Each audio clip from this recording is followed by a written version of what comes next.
Hello guys, hello mga kabos.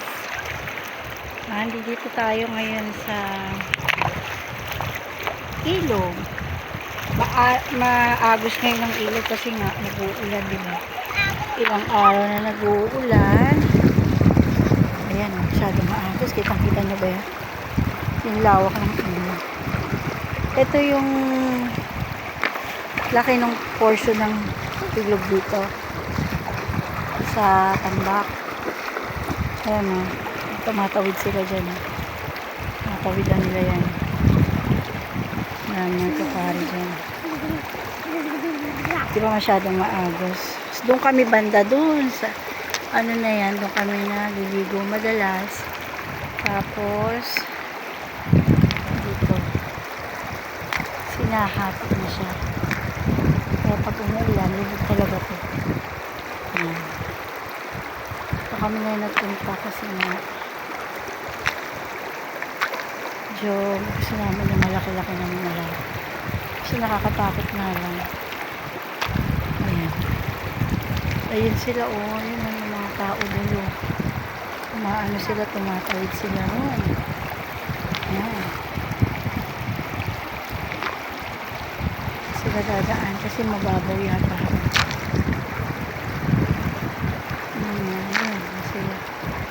Tawid din nila yan. Tawid sila dyan. Ayan yung lugar na pinuntahan namin. Ayan may pine tree. Ayan. Saan kami? Ayan yung motor namin. Ayan. Ayan. Ito yung mga anak ko. Yuan, huwag ka dyan at baka agusin ka dyan. Dito ka na. Pero grabe, tanyang linaw ng tubig. As in talagang malinaw. Ito dito kami maglalaba. Grabe, hindi namin labahan. Oh. Ito talaga buhay namin.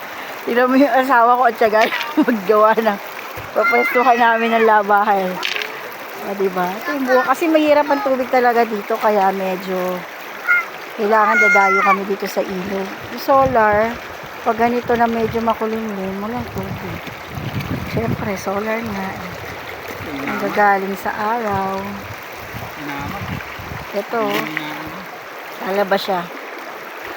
Yan. Ang ganda. Umuambon, umulan nga eh. Yuan, dito ka na. Baka maano ka dyan. Ano ka dyan sa malalim? Ano ka dyan, Yuan? Halika na dito kayo, huwag kayo dyan masyadong ano. May mga anak ko. Dahil lawak. Nasa lawak talaga. Pero grabe, talagang matutuwa ka kasi napakalinaw ng tubig. Oh, di ba? Niligo ka dyan.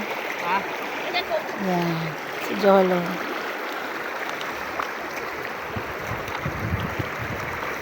Yan. Sige guys, medyo umuulan na, itatago ko na yung cellphone ko. Bye.